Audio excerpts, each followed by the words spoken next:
Hello guys, welcome to our channel. This is Teja. అయితే ఆంధ్రప్రదేశ్లో రాజకీయాలు చాలా వేడిగా ఉన్నాయని చెప్పాలి. రీసెంట్గా ఒక వార్త వెలుగులోకి వచ్చింది. ముఖ్యంగా తాడేపల్లిలో కొంతమంది వైఎస్ఆర్సీపీకి సంబంధించిన ఎమ్మెల్యేలకు వేలంపాట జరుగుతుందని ఒక వార్త చక్కర్లు కొడుతుంది. సో ఇది ఎంతవరకు వాస్తవం? సో ఇదే అంశాన్ని మనతో పాటు డిస్కస్ చేయడానికి సీనియర్ జర్నలిస్ట్ జగదేవ్ గారు ఉన్నారు. నమస్తే సార్. నమస్తే అండి. సో ఇంతకుముందు ఎప్పుడూ నేను వినలేదు రాజకీయ చరిత్రలో. మీరేమైనా విన్నారా ఎమ్మెల్యేలకు వేలంపాట? అంటే నేను ఇలా వినలేదు, కానీ ఇంకో రకంగా విన్నాను. అంటే రాజకీయాలు అంటేనే ఖర్చుతో కూడుకున్న పని అండి. ఎంత ఖర్చు అంటే భారీగా, అంటే మనం ఊహించనంత. మీరు ఎంత అంటే మీకు మహేష్ బాబుది పూరి జగన్నాథ్ సినిమా మీకు గుర్తుందో లేదో, కాదు, బిజినెస్ మ్యాన్. అందులో అక్కడ ఆయన ఒక డాన్గా, బిజినెస్ మ్యాన్గా, ఒక రాజకీయ నాయకుడు ఎదురుగా కూర్చొని పార్టీ అధ్యక్షుడు, ఓవరాల్గా పాన్ ఇండియా అధ్యక్షుడిగా కూర్చొని ఈసారి ఎలక్షన్లో మీరు పోటీ చేయడానికి నీకు ఎంత కావాలి చెప్పు అని అడుగుతాడు. అడిగితే ఆయన పక్కన అసిస్టెంట్ ఉంటాడు కదా, ఆయన ధర్మవర సుబ్రహ్మణ్యం, ఎంత ఉంది ఒక్కొక్క దానికి 2 కోట్లు వేసుకున్న ఆయన్ని 543 నియోజకవర్గాలు కాబట్టి లోక్సభ స్థానాలు 500, సుమారుగా 1000 కోట్లు అన్నట్టుగా. అంటే అప్పుడు ఒరే పిచ్చి పుల్క, నీకు తెలియట్లేదేమో, మొన్న ఆంధ్రప్రదేశ్లో ఒక నియోజకవర్గం దగ్గర అక్కడ పేరు చెప్తాడు, అక్కడ బీప్ సౌండ్ వస్తుంది, పేరు రాదు. ఆ ఒక్క నియోజకవర్గం 300 కోట్లు ఖర్చు అయింది. ఈ లెక్కన చూస్తే నీకు 543 నియోజకవర్గాలకి ఎంత ఖర్చు అవుద్ది ఊహించుకో అన్నట్టుగా చెప్పి, నీకు ఎంత ఇస్తాను నేను, బట్ సూర్యాభాయిగా నేనే ఉండాలి అని ఏదో సంథింగ్ అక్కడ డిస్కస్ ఏదో ఉంటుంది. సూర్యాభాయ్ జగన్మోహన్ రెడ్డి కాదు, అంటే రాజకీయాలు ఏ స్థాయిలో ఖర్చుతో కూడుకున్నామని చెప్పడానికి ఎగ్జాంపుల్ చెప్తాను. సో అంటే అలాగా రాజకీయం అంటేనే అసలు భారీగా ఖర్చు పెట్టి, అంటే ఎలా స్టార్ట్ చేయాలంటే ఫస్ట్ అభ్యర్థి ప్రకటించిన తర్వాత ఫ్యూయల్ ఖర్చు, డీజిలా, పెట్రోలా, గమ్ము, పోస్టర్లు, బ్యానర్లు, మంది, వాళ్ళకి బిర్యానీలు, మందు, ఇవన్నీ కాకుండా అసలైంది నోటుకు ఓటు కదా. అది రాజకీయ నాయకులు ప్రజలకు అలవాటు చేశారా, ప్రజలే రాజకీయ నాయకులను అడుగుతున్నారా అంటే మనం చెప్పలేం. చెట్టు ముందా విత్తనం ముందా అన్నట్టు. సో మొత్తానికి ఆ కల్చర్, ఆ ఏదైతే బ్యాడ్ కల్చర్ అనేది అది అలవాటు అయిపోయింది మన సొసైటీలో. ఖచ్చితంగా పైసలు ఇస్తే కానీ ఓటు వేయము అన్నట్టు కదా. సో అది పంచాలి. ఇవన్నీ కాకుండా పార్టీ టికెట్ ఇవ్వాలంటే పార్టీ ఫండ్ కింద కొంత సమర్పించుకోవాలి. అది ఎప్పటి నుంచో ఉన్నదే. అయితే మీరు ఇప్పుడు ఇలాగ అనడానికి కారణం ఏంటంటే, మాగంటి శ్రీనివాసరెడ్డి గారు లోక్సభ స్థానం సంబంధించి జగన్మోహన్ రెడ్డి గారు సుమారుగా 180 కోట్లు పార్టీ ఫండ్ అడిగారు అని ఒక సోషల్ మీడియాలో వైరల్ అవుతుంది. అది ఎంతవరకు వాస్తవం నాకు తెలియదు. బట్ 100 కోట్లు పైచిలుకే అడిగారు అన్నట్టు కూడా వార్తలు ఉన్నాయి. ఇంతకుముందు కూడా ఒక మీడియా మిత్రుడు కనబడి అదే మాట చెప్పారు. మరీ అంత టూ మచ్ ఉంటుందా? అలా ఉండదబ్బా, ఎమ్మెల్యేలుగా వాటికైతే 20 కోట్లు 30 కోట్లు ఉంటుంది, ఎంపీకి ఒక 50 కోట్ల వరకు ఉంటుందంటే, లేదబ్బా ఇట్లా నడుస్తుంది, ఎందుకంటే నెక్స్ట్ గవర్నమెంట్ రాకపోయినా కూడా సర్దేసుకుందాం, ఏదో ప్లాన్ చేసేసుకుందాం, లేదంటే బిందాస్గా, ఎందుకు ఒకవేళ అరెస్టులు అయినా కూడా దాన్ని తగ్గట్టు ఖర్చు పెట్టుకోవాలి కదా అన్నట్టుగా ప్లాన్ చేసుకుంటున్నారబ్బా అని. అంటే ఇక్కడ మాగుంటి శ్రీనివాసరెడ్డి గారికి ఇచ్చిన ఆఫరు ఏదైతే ఉందో, ఇట్లా ఇస్తే కానీ మీకు టికెట్ ఇవ్వమన్నట్టుగా. ఒకవేళ అక్కడతో సరిపోలేదు, ఆ 150 కోట్లు 180 కోట్లు సమర్పించుకోగా లోక్సభ నియోజకవర్గంలో 7-6 అసెంబ్లీ నియోజకవర్గాలు ఉంటాయి అక్కడ ఉండే పాపులేషన్ బట్టి కదా. ఆ 7 అసెంబ్లీ నియోజకవర్గాల ఎమ్మెల్యే అభ్యర్థులకు కూడా మళ్ళీ ఈయనే సపోర్ట్ చేయాలంట. అంటే వాళ్ళు అక్కడ ఎంతో కొంత సమర్పించాలి కదా. అది కాకుండా మళ్ళీ ఎమ్మెల్యేగా టికెట్లు కావాలిగా, ఎమ్మెల్యే కింద ఉన్న 7 నియోజకవర్గాల ఎమ్మెల్యే అభ్యర్థులకు కూడా మళ్ళీ టికెట్లు కావాలి.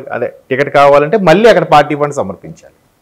ఈ లెక్కను చూస్తే పార్టీ ఫండ్ కింద ఎలక్షన్స్ టైంలో అభ్యర్థుల దగ్గర వీళ్ళే 1000 కోట్లు తీసేసుకుంటున్నారే. 175 నియోజకవర్గాలకి ఒక్కొక్క ఎమ్మెల్యే టికెట్ కోసం 20 కోట్లు వేసుకున్నా 175 × 20 ఎంత అవుతుంది లెక్క ఏంటి? 350, అవునా? అంటే 3500 కోట్లు అక్కడే 20 వేసుకున్నా. అది కాక 25 లోక్సభ స్థానాలు, 20 లోక్సభ స్థానాలకు ఒక్కొక్కదాన్ని 100 కోట్లు వేసుకున్నా 25కి అదొక 2500 కోట్లు. అంటే 6000 కోట్లు కేవలం పార్టీ ఫండే వస్తుంది. మళ్ళీ ఇంకా గెలిచిన తర్వాత ప్రజల సొమ్ము, అన్నీ వాళ్ళు నడ్డి చిక్కి వాళ్ళకే నైవేద్యం పెట్టారు అన్నట్టుగా అలాగా అక్కడ నుంచి వాళ్ళకి మళ్ళీ ప్రజల నుంచి తీసుకున్న ట్యాక్స్లే మళ్ళీ వాళ్ళకి ఏదో ఇస్తున్నాం, అన్ని చేస్తున్నాం, అది చూస్తున్నాం, ఇది చేస్తున్నాం.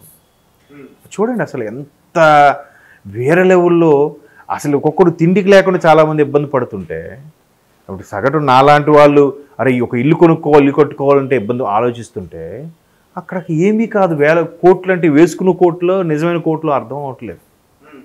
ఇప్పుడు నిన్న రేవంత్ రెడ్డి గారు కూడా ఒక చిన్న అది 6 పథకాలని ఇంప్లిమెంట్ చేసేటప్పుడు ఒక మాట చెప్పారు. గత ప్రభుత్వం ల్యాండ్ క్రూజర్ కార్లు ఏవో కొన్నారు, 22 కార్లు కొని బుల్లెట్ ప్రూఫ్ చేయించడానికి విజయవాడలో పెట్టారు, దాచించారు, గవర్నమెంట్ వచ్చేస్తారు ధైర్యంతో. ఒక్కొక్క కారు ఖరీదు 3 కోట్లట అని. అంటే 3 కోట్లు ఇంటి 22 అంటే 66 కోట్లు. 66 కోట్లతో ఎన్ని పల్లెలకి రోడ్లు, పవరు, మౌలిక సదుపాయాలు కల్పించవచ్చు, ఎంతమంది జీవితాలు బాగుపరచవచ్చు. అది ఎవరైనా ఆలోచిస్తున్నారా? లేదు. మా సేఫ్టీ, మా సెక్యూరిటీ, మా రేంజ్కి, మా హోదాకి ఉండాలి. తెలంగాణ అంటే ఈ రేంజ్లో ఉండాలి. ఇప్పుడు అక్కడ కూడా ఆంధ్రాలో కూడా ఆయన దగ్గర 5 కిలోమీటర్లు 20 కిలోమీటర్లు కూడా హెలిప్యాడ్లో వెళ్తున్నాడుగా. దాన్ని ఎలా చెప్తున్నారు? అసలు అంత ఖర్చు అవసరమా? బై రోడ్డు వెళ్ళిపోవచ్చు కదా. కానీ దాన్ని కూడా కొంతమంది వైసీపీ శ్రేణులు ఎలా చెప్తున్నారంటే మా సీఎం రిచ్, మా స్టేట్ రిచ్ స్టేట్, అందుకే మేము హెలిప్యాడ్లో వెళ్తాం. దాన్ని కూడా పాజిటివ్గా చెప్పుకోవడం, ఎవరి పార్టీ వాళ్ళు పాజిటివ్గా చెప్పుకోవాలి కదా. అట్లాగా ఖర్చు పెరిగిపోవడం వల్ల, ఇంత అవ్వడం వల్ల ఇప్పుడు మీరు అన్నట్టు ఆ తాడేపల్లిలో క్యాంప్ ఆఫీస్ ఏదైతే ఉందో, ఆబ్వియస్లీ ఇప్పుడు ఒకే సీటు కోసం ఇద్దరు వెళ్ళాము. మీరు మంగళగిరి నుంచి, లేదా నేను మంగళగిరి నుంచి వెళ్ళాము. మీరు 20 కోట్లు ఇస్తామన్నారు, నేను మీకంటే నేను 25 కోట్లు ఇస్తానంటాను, 25 అంటాను. అప్పుడు మీరు లేదు 28 అంటారు, నేను 30 అంటాను. అలా కూడా ఉంటుంది. ఎస్, మధ్యలో బ్రోకరేజ్ చేసేవాళ్ళు ఉంటారు, ఆ అధినేతకి వీళ్ళకి మధ్యలో మెయిన్ వాళ్ళు ఉంటారు. వాళ్ళకి మళ్ళీ ఇంకెంతో సమర్పించుకోవాలి. టికెట్ వరకు ఓకే 30 కోట్లు ఇచ్చినా కూడా రిఫరెన్స్ ఇచ్చి సిఫారసు చేసినందుకు బీఫార్మసీ, నేను బీఫార్మసీలో నీ పేరు పెట్టిస్తాలే అన్నందుకు వీడికి ఒక మళ్ళీ 5 కోట్లు ఎంత ఇవ్వాలి. కోట్లే, వేసుకున్న కోట్లో నిజం కోట్లో తెలియదు. అట్లా ఉంటాయి వాళ్ళ ట్రాన్సాక్షన్స్, మాటలు. ఎక్కడిది సొమ్మంత ఎవరిది? ప్రజల సొమ్మే. మనది కాదులే, మనకు కాదులే, మనకి ఎందుకబ్బా అని చాలామంది అదే మెంటాలిటీ. ఈ వేలంపాట ఎవరికి జరగచ్చు? టికెట్ రాదు అన్న వాళ్ళకి జరుగుతుందా? టికెట్ వచ్చిన వాళ్ళకి కూడా జరుగుతుందా? వస్తుంది అనుకున్న వాళ్ళకి కూడా జరుగుతుంది? లేదండి. అంటే వైనాట్ 175 కాన్సెప్ట్ పెట్టిన తర్వాత జగన్మోహన్ రెడ్డి గారు ఇప్పటికే ఒక వార్త వైరల్ అవుతుంది. ఆయన ఆ రోజుకు చెప్పింది అంటే ఒక 40 నుంచి 50 మంది వరకు సిట్టింగ్ వాళ్ళకి ఇవ్వను, కొత్త వాళ్ళకి ఇస్తానని. ఇప్పుడు అది 90 మంది అంటున్నారు. 90 మందికి కొత్త వాళ్ళకి ఇస్తున్నాము. ఇప్పుడు 90 అలా పెరుగుతూ వస్తుంది. ఆ 90 మంది కూడా 90 మందిని మార్చుతున్నారు కాబట్టి ఖచ్చితంగా గెలుస్తాం ధీమాలో ఉన్నారు. బట్ మార్చినా కూడా గెలవరని చాలామంది విశ్లేషకుల అభిప్రాయం. ఎస్పెషల్లీ ఉండవల్లి అరుణ్ కుమార్ గారు లాంటి వాళ్ళు స్టేట్మెంట్ ఇచ్చారు. అక్కడ కేసీఆర్ గారు మార్చక ఓడిపోయారు, ఇక్కడ జగన్మోహన్ రెడ్డి గారు మార్చినాక ఓడిపోతారు అని చెప్పి స్టేట్మెంట్ కూడా ఇచ్చారు. మీరు చూసే ఉంటారు ప్రెస్ మీట్ పెట్టి. సో అట్లా అంటే ప్రభుత్వ వ్యతిరేకత వచ్చిన తర్వాత ఎవరిని తీసుకొచ్చి పెట్టినా, నందిని పందిని ఆ పైనుంచి ఐరావతాన్ని తీసుకొని పెట్టినా కూడా గెలిచే అవకాశాలు ఉండవు.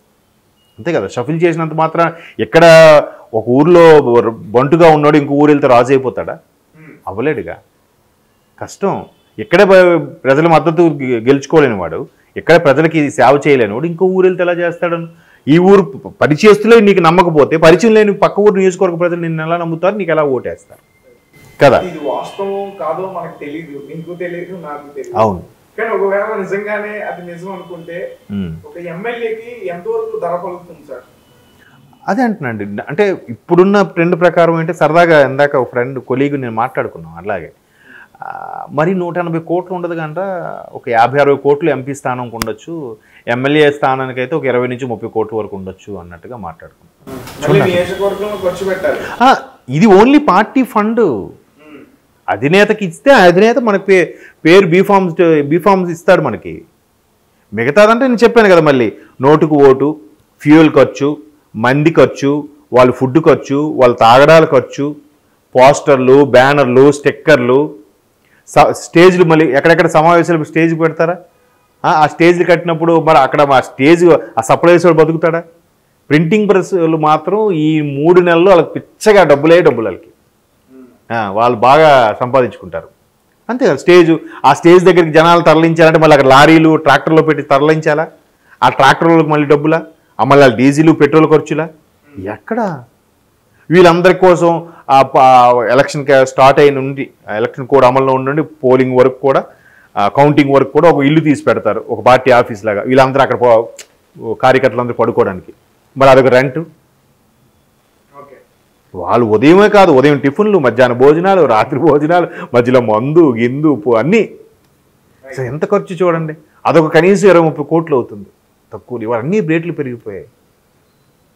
నెక్స్ట్ పంచడం అని ఇస్తారు కింద స్థాయిలకు. ఒక 20 కోట్లు 10 ఒక 50 లక్షలు ఇచ్చాడు అనుకుందాం. ఆ రైట్ హ్యాండ్ కదా, ఇది వెళ్ళి అందరికీ వెళ్ళాలి రాత్రి. ఎందుకంటే ఎలక్షన్ కూడా పోలీసులు పట్టుకుంటే ఇబ్బంది, జాగ్రత్తగా. ఆయన ఏం చేస్తాడు, ముందు ఒక 5 లక్షలు 10 లక్షలు పక్కన పెట్టుకుంటాడు ఆ రైట్ హ్యాండ్ అనేవాడు. ఈ 40 లక్షలు సర్దుతాడు. 40 లక్షలు ఏం చేస్తాడు, నలుగురికి ఇస్తాడు 4 పదులు చొప్పున. ఆ 4 పదుల్లో కూడా వాళ్ళు ఏం చేస్తారు, మళ్ళీ 2 లక్షలు 3 లక్షలు పాకెట్లు పెట్టుకొని 7 లక్షలు 8 లక్షలు పంచుతారు. మళ్ళీ అక్కడ ఒక కుటుంబం నుంచి కూడా అక్కడ మళ్ళీ వార్డు మెంబర్ వరకు మళ్ళీ గ్యాంబ్లింగ్. అంటే అల్టిమేట్గా వీళ్ళకి వెళ్ళి చేరేది చాలా తక్కువ. మీరు ఒక సినిమాలో ప్రకాష్ రాజ్ అదే చెప్తాడనమాట. ప్రభుత్వం నుంచి వచ్చిన పథకం ఇది అని చెప్పి వీళ్ళకి ఐస్ ముక్క చూపిస్తాడు. ఒక్కొక్కరు చెయ్యిని టచ్ చేసుకుంటే ఇలాగ లాస్ట్ వాడికి వెళ్ళేసరికి బుట్టి తడే ఉంది చూసారా, ఏమీ లేదు. ఆ లాస్ట్ వాడే ప్రజలు. వీళ్ళందరూ మధ్యలో ఉండే కార్యకర్తలు, బ్రోకర్లు, వాళ్ళు వీళ్ళు అధికారులు అందరూ. సో అది పరిస్థితి. Okay sir, thank you so much. Thank you.